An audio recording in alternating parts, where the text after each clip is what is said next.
Oh, querido Espírito Santo, tu estás aqui. Eu sinto a tua presença. Aleluia, amados, hoje o céu está atento.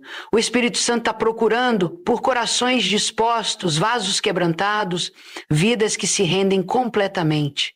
E se você chegou até aqui, não foi por acaso. Há sinais, marcas visíveis e invisíveis, que surgem quando alguém está perigosamente ungido por Deus.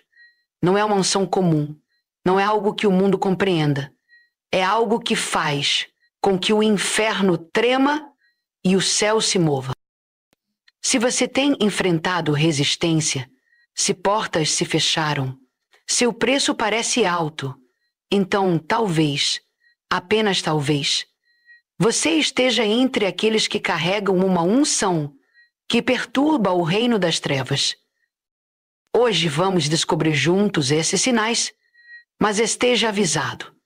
Reconhecer esses sinais é reconhecer que Deus está prestes a fazer algo poderoso através da sua vida. Aleluia! Quando alguém carrega uma unção verdadeira, profunda e poderosa de Deus, a rejeição se torna uma companheira constante. Não é uma rejeição qualquer. É uma rejeição que fere a alma, que vem de lugares inesperados, muitas vezes daqueles que você mais ama ou confia, e é por isso que ela dói tanto. A unção que vem do céu tem um peso, uma glória, uma luz tão intensa que começa a incomodar os ambientes, perturbar os sistemas religiosos e expor corações. Quando Deus coloca algo tão precioso dentro de alguém, as trevas reconhecem. E mesmo os homens que não compreendem o mover do Espírito, muitas vezes reagem com rejeição. Jesus foi ungido sem medida e mesmo assim foi rejeitado pelos seus. A Bíblia diz, veio para o que era seu e os seus não receberam. A verdadeira unção atrai rejeição porque ela revela aquilo que é falso, aquilo que é carnal, aquilo que é superficial. A unção faz com que os que vivem uma fé vazia se sintam desconfortáveis. Isso não é culpa sua, é o efeito da presença de Deus na sua vida. A rejeição é o eco do mundo espiritual dizendo, sabemos quem você é, porque quando você é ungido de forma perigosa, o inferno se levanta antes mesmo que você diga uma. Essa rejeição pode vir de líderes religiosos, de familiares, de colegas de ministério. É a rejeição que te isola, que tenta te convencer de que você está errado, que você está exagerando, que talvez esteja enlouquecendo. Mas essa dor, esse afastamento, essa solidão são sinais de que Deus está te separando, Ele está te marcando, Ele está te santificando para algo que nem todos poderão entender. A unção verdadeira não busca aceitação humana, ela busca a obediência divina, e a obediência a Deus frequentemente custa a aprovação dos homens. Quantas vezes você já se perguntou por que mesmo fazendo tudo certo, as pessoas começaram a se afastar? Por que aqueles que antes te apoiavam agora questionam suas intenções? Por que quando você começou a buscar mais de Deus, começaram a te chamar de fanático, de intenso demais? É porque a unção que está sobre você começa a denunciar, sem palavras, a ausência dele na vida de outros. Você não precisa abrir a boca. Só o fato de você estar cheio do Espírito incomoda quem se acostumou com o vazio. A unção perigosa te separa, não para te punir, mas para te preparar. Ela não te isola para te destruir, mas para te preservar. Deus sempre separa antes de revelar. Moisés foi rejeitado pelo Egito e pelo seu próprio povo antes de ser levantado como libertador. Davi foi esquecido por seu pai, rejeitado por seus irmãos, antes de ser ungido rei. José foi vendido pelos irmãos antes de sentar no trono do Egito. Em todos esses exemplos, a rejeição foi o primeiro sinal da unção sendo ativada. O mundo natural reage com medo àquilo que carrega o poder do céu. E há um detalhe ainda mais profundo. A unção perigosa atrai ciúmes. Aqueles que não carregam o que você carrega vão tentar apagar sua chama. Eles vão tentar te silenciar, te limitar, te encaixar em moldes que não foram feitos para você. Isso aconteceu com Jesus. A liderança religiosa da sua época não suportava o fato de que as multidões o seguiam, que sinais o acompanhavam, que suas palavras tinham autoridade. A unção em Jesus expôs a religiosidade deles. E quando você é ungido de forma perigosa, isso também acontecerá com você. Você não precisará levantar acusações. Sua vida, sua paixão, sua entrega serão suficientes para causar desconforto. E então vem o teste, a tentação de se calar para ser aceito, a tentação de diluir a verdade para manter amizades, a tentação de esconder o que Deus te deu para não incomodar os outros. Mas isso seria traição ao propósito que Deus colocou sobre a sua vida. Aqueles que são perigosamente ungidos aprenderam a viver com a dor da rejeição como parte do chamado. Eles não buscam multidões, mas presença. Não buscam aplausos, mas obediência. E mesmo quando todos os outros dizem não, eles continuam dizendo sim para Deus. A rejeição se torna então uma confirmação, porque ninguém persegue o que não ameaça, ninguém tenta silenciar o que não carrega voz, ninguém rejeita o que não tem valor. A intensidade da rejeição pode ser, na verdade, uma medida do nível da unção que você carrega. E enquanto o mundo tenta te empurrar para fora, o céu está te chamando para mais perto. Enquanto homens te excluem, Deus te inclui em seus planos eternos. Você está sendo separado não por fraqueza, mas por força. Não por erro, mas por destino. Não porque você está errado, mas porque você está perigosamente ungido. Ataques espirituais se intensificam de maneira notável quando alguém carrega uma unção autêntica e poderosa. Isso não é coincidência. É uma resposta direta do reino das trevas àquilo que está sendo depositado por Deus em sua vida. O diabo não se incomoda com quem está parado, frio ou distraído. Mas quando alguém se posiciona, quando começa a andar em obediência e a fluir na unção que recebeu, há um alarme que soa no mundo espiritual. O inferno identifica essa movimentação e responde com resistência, pressão e guerra. Não porque você esteja fazendo algo errado, mas justamente porque está no caminho certo. A intensidade da batalha é proporcional ao peso da unção. Muitos se assustam quando, ao começarem a buscar mais de Deus, os problemas parecem se multiplicar. Portas se fecham, enfermidades surgem, relacionamentos são abalados, pressões financeiras aumentam. Isso não é acaso. É oposição direta àquilo que você carrega. O inimigo sabe que, se você continuar, vidas serão libertas, correntes serão quebradas, atmosferas serão transformadas. Então ele tenta parar você antes que isso aconteça. O objetivo é te cansar, te distrair, te desanimar, te fazer recuar, porque ele teme o que Deus vai fazer através de você. Os ataques não vêm apenas do exterior. Muitas vezes o campo de batalha é a mente. Pensamentos de dúvida, confusão, medo e indignidade começam a rondar. Você começa a se questionar. Será que eu sou realmente chamado? Será que Deus ainda está comigo? Será que tudo isso vale a pena? Esses pensamentos não são seus, são setas lançadas para minar sua fé. A mente se torna o principal campo de guerra, porque é nela que as decisões são tomadas. E se o inimigo conseguir plantar dúvidas ali, ele consegue interromper o fluxo da unção. É por isso que o apóstolo Paulo fala sobre levar cativo todo pensamento à obediência de Cristo. Uma mente ungida precisa ser guardada como um tesouro. E não para por aí. Os ataques se tornam mais sutis e perigosos quando assumem a forma de distrações boas, convites, oportunidades, elogios, reconhecimento. Tudo isso pode ser parte de uma estratégia do inimigo para te tirar do foco. Às vezes, não é o pecado óbvio que te afasta da unção, mas a ocupação com aquilo que parece certo, mas que não foi ordenado por Deus. Distrações camufladas como bênçãos podem ser mais letais do que tentações escancaradas. Por isso, quem é perigosamente ungido precisa ter discernimento constante. Não se pode aceitar tudo o que parece bom. É necessário perguntar: isso vem de Deus ou é uma distração para me tirar do propósito? Além disso, os relacionamentos começam a ser provados. Pessoas que antes estavam com você podem se afastar sem explicação. Outros começam a se levantar com palavras de crítica, julgamento e até calúnia. O inimigo usa vozes humanas para tentar parar você. Isso aconteceu com Neemias, quando tentaram distraí-lo com cartas e encontros. Isso aconteceu com Jesus, quando até Pedro, sem perceber, se tornou boca do inimigo, ao tentar impedir a cruz. Isso acontece com todos os que são chamados a viver algo que ultrapassa o comum. A guerra espiritual se manifesta em palavras, em atitudes, em ambientes. Tudo parece gritar: pare, desista, volte atrás. Mas isso é apenas confirmação de que você está avançando no território certo. Os ataques também atingem o corpo físico. Muitos ministros ungidos enfrentam enfermidades sem causa aparente, fadiga inexplicável, crises que a medicina não consegue justificar. É o corpo sendo pressionado por uma guerra invisível. O peso espiritual afeta o físico. Por isso é essencial cuidar não apenas da alma, mas também do corpo. A unção é poderosa, mas o vaso é de barro.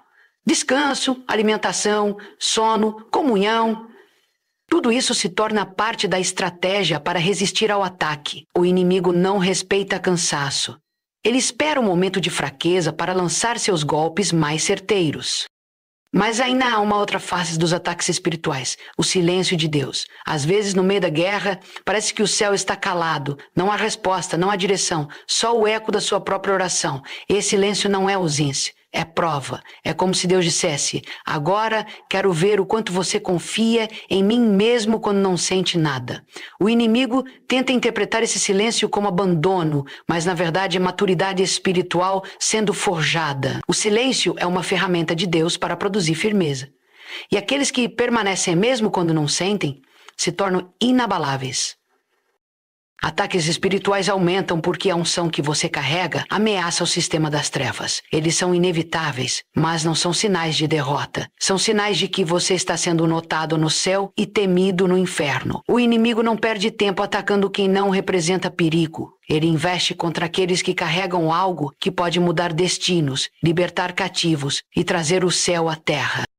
Quando alguém está perigosamente ungido por Deus, uma das coisas mais desconcertantes que pode acontecer é ver portas se fechando, oportunidades desaparecendo, relacionamentos sendo interrompidos e caminhos que antes pareciam promissores de repente se tornarem inacessíveis. A mente humana, natural e limitada, tende a interpretar esses fechamentos como fracassos, punições ou sinais de que algo deu errado. No entanto, no reino espiritual, portas que se fecham frequentemente não são rejeições, mas direções. Deus, na sua soberania, fecha portas não para limitar, mas para alinhar. Ele interrompe trajetórias não para punir, mas para proteger.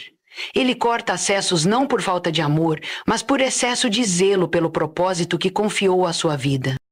Aqueles que carregam uma unção perigosa não podem andar por caminhos comuns. Deus os guia por trilhas exclusivas, muitas vezes solitárias, incompreendidas e até dolorosas. Ele fecha portas porque sabe que certas oportunidades, embora pareçam boas, têm o potencial de comprometer a integridade do chamado. O Senhor vê o que está escondido atrás das cortinas, nas entrelinhas das propostas, nas intenções por trás dos convites. Aquilo que aos olhos naturais parece uma bênção, aos olhos espirituais pode ser uma armadilha. E por isso ele diz não, mesmo quando tudo em nós está gritando sim. E é aí que começa o teste da maturidade espiritual. Aceitar os nãos de Deus como atos de amor.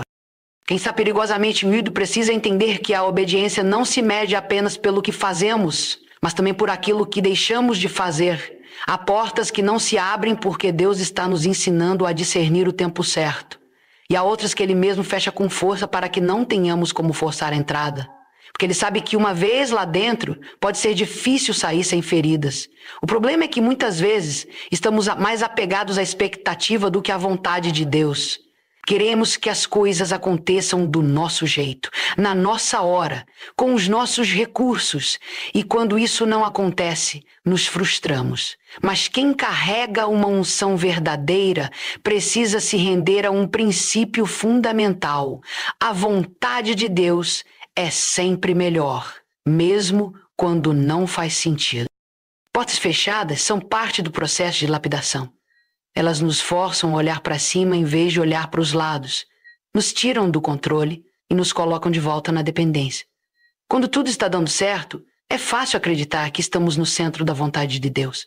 Mas quando tudo começa a se fechar, somos levados a perguntar: Senhor, o que o Senhor está querendo me mostrar?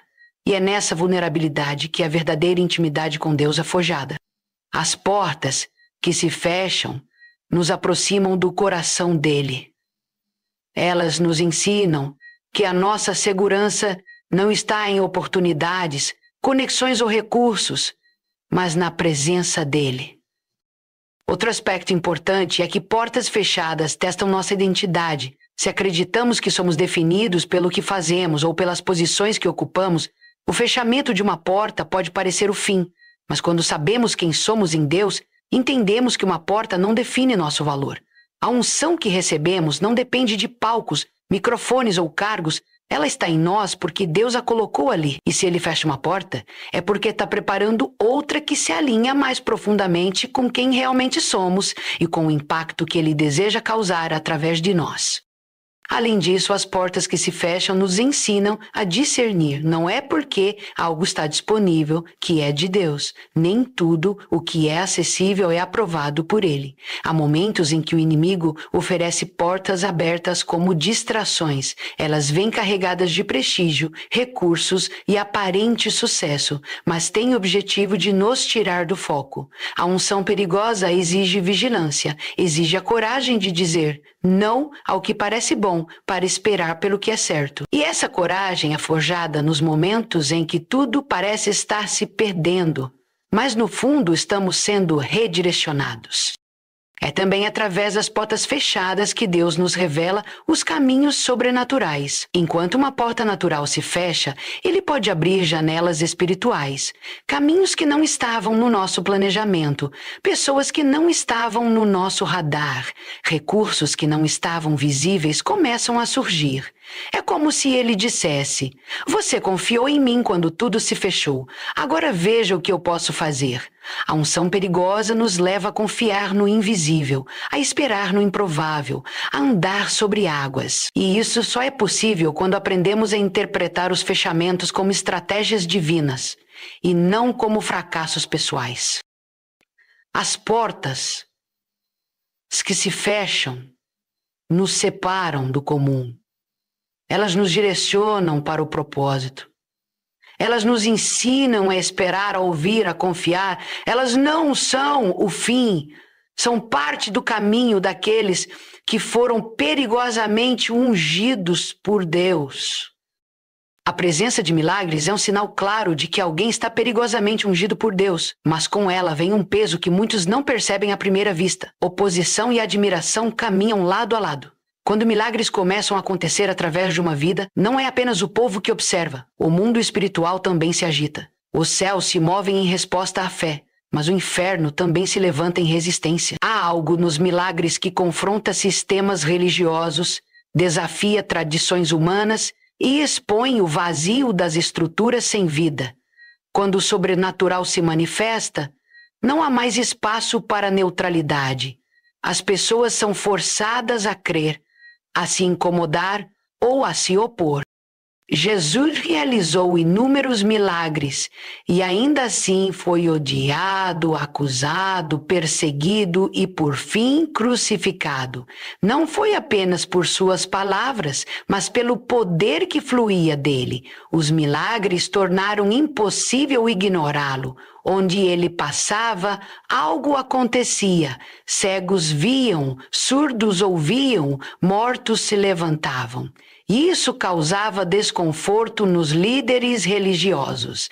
Eles não conseguiam mais controlar as multidões com rituais e discursos vazios. A presença de milagres desmontava todo um sistema construído sobre aparência e tradição. E o mesmo acontece hoje com aqueles que carregam uma unção perigosa. Quando sinais e maravilhas começam a se manifestar, os que não têm intimidade com Deus se sentem ameaçados. E ao invés de se renderem, reagem com resistência. A unção que carrega milagres é uma afronta à religiosidade. Ela confronta o orgulho humano, porque deixa claro que não é o talento, a formação ou a estrutura que realiza a obra, mas o Espírito Santo. E isso gera inveja, comparação, julgamento. Aqueles que antes caminhavam com você começam a questionar suas motivações. Surgem boatos, críticas, acusações veladas.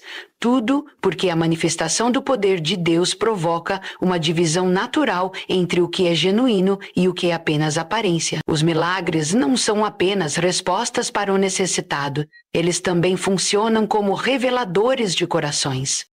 Ao mesmo tempo em que há oposição, há também admiração. Multidões começam a se aproximar.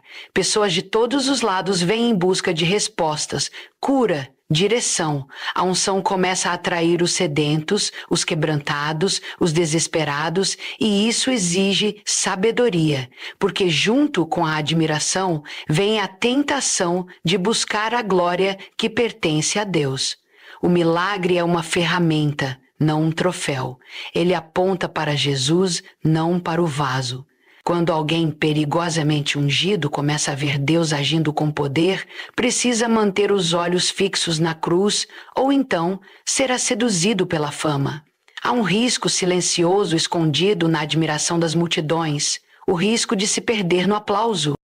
Os milagres que acompanham a unção exigem caráter. É fácil impressionar, difícil permanecer humilde. O verdadeiro ungido entende que é apenas um canal, nunca a fonte. Sabe que os milagres não são resultado de mérito pessoal, mas de rendição. Deus não opera através de perfeição, mas de obediência. E por isso, quanto mais milagres acontecem, mais o coração precisa estar no altar. Porque se não houver raiz profunda em Deus, a própria manifestação do poder pode se tornar uma armadilha. Muitos caíram não por falta de unção, mas por falta de estrutura interna para sustentar o que estavam carregando.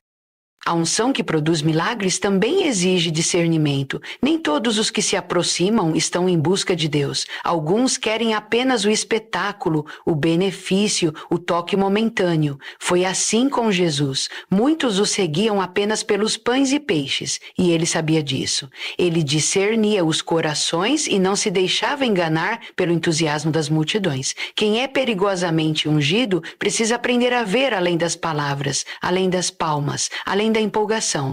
É necessário saber quando ministrar, quando se calar, quando recuar. Nem toda demanda é um chamado, nem toda necessidade é uma missão. Os milagres também trazem responsabilidade. Uma vez que Deus começa a se manifestar através de você, as pessoas passam a enxergar em você uma referência. Isso não significa perfeição, mas sim exemplo. A sua vida passa a ser observada, comentada, imitada. Há olhos sobre você o tempo todo. E isso exige vigilância, porque o mesmo Deus que opera milagres é o Deus que zela pelo caráter do vaso. A unção perigosa atrai os olhos de Deus e os olhos dos homens. E por isso, a vida privada precisa estar alinhada com a vida pública. Não há espaço para duplicidade. Aquilo que você prega precisa ser o que você vive. O poder de Deus manifesta milagres que transformam histórias, rompem diagnósticos e abrem caminhos onde não havia esperança. Mas esse mesmo poder carrega um peso espiritual. Ele exige maturidade, consagração, vigilância e humildade. Porque quanto mais Deus opera, mais o inimigo tenta infiltrar. Mais pessoas se aproximam com intenções diversas. E mais o coração precisa estar firmado na presença de Deus. Os milagres são sinal da unção perigosa, mas também são campo de batalha.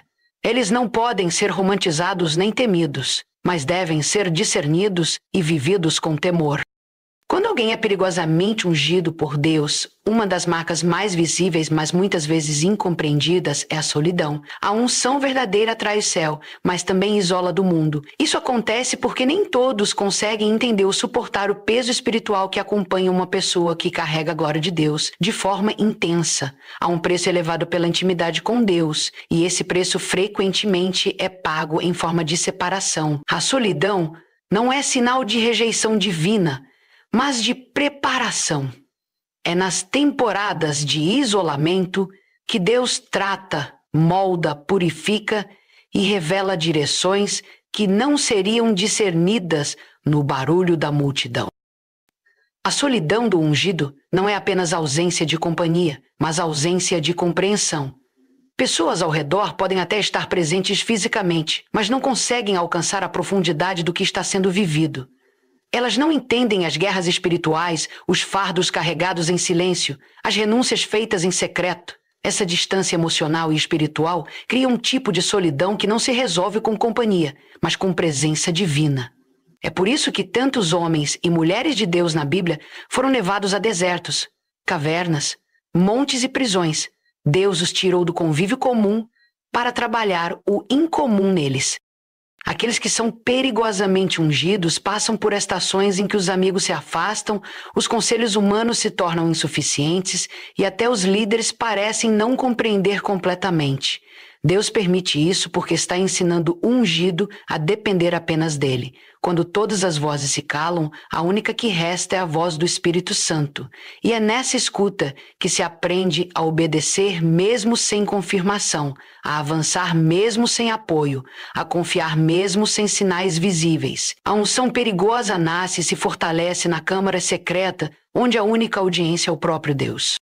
Outro aspecto dessa solidão é a separação daquilo que antes era comum. Há práticas, ambientes e conversas que deixam de fazer sentido. O ungido começa a sentir desconforto em lugares que antes frequentava com naturalidade. As coisas perdem o brilho, os prazeres comuns se tornam vazios. Isso não é sinal de arrogância espiritual, mas de transformação interna. O Espírito Santo começa a restringir o ungido, não por legalismo, mas por zelo. Ele está separando, consagrando, preparando para algo maior. E esse processo dói, porque envolve perdas. Pessoas não entendem por que você mudou, por que você não participa mais, por que você prefere ficar em silêncio ao invés de se envolver em certas conversas. Mas essa distância é fruto do propósito.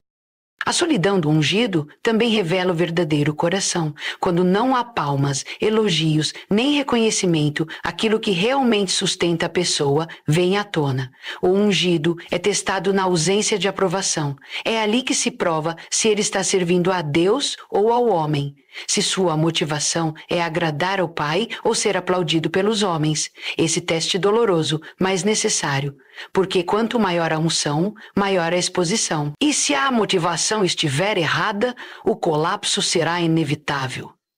Por isso Deus permite que o ungido caminhe por temporadas de anonimato, em que ninguém o enxerga, mas o céu está atento a cada passo. Há também a dor de não poder compartilhar tudo o que se está vivendo. Certas revelações, direções e experiências não podem ser ditas a qualquer pessoa. Elas são preciosidades que Deus confia apenas a quem Ele sabe que pode guardar. Nem tudo pode ser divulgado, nem toda visão pode ser exposta. E isso pesa, porque o coração às vezes anseia por partilha, por validação. Mas Deus está ensinando a valorizar a uma beleza no esconderijo, há um tesouro na intimidade que não precisa de plateia. A solidão também afia a sensibilidade espiritual. O ungido começa a perceber coisas que outros não percebem. Discernimentos, pressentimentos, alertas interiores se tornam constantes. Isso pode ser assustador e gerar ainda mais distanciamento, porque muitas vezes ele enxerga o que os outros ignoram. Mas isso não é para orgulho, é para intercessão. Deus está levantando vigias, atalaias, sentinelas. E esse ministério é solitário por natureza. Exige constante vigilância e poucos entendem esse peso. Mas Deus confia esse chamado apenas a quem Ele pode encontrar sozinho, em meio ao silêncio, com o coração rendido. A solidão do ungido é sagrada. Ela não é castigo, é consagração. É nesse espaço silencioso que a voz de Deus se torna clara, que os fundamentos se solidificam, que a intimidade se aprofunda. E quanto mais intensa é a unção, mais necessário é o isolamento, porque o ungido precisa estar cheio de Deus antes de estar cercado por pessoas. Ele precisa estar firme na rocha antes de pisar no palco. Ele precisa estar enraizado na palavra antes de ministrar com poder. Tudo isso nasce e é alimentado na solidão.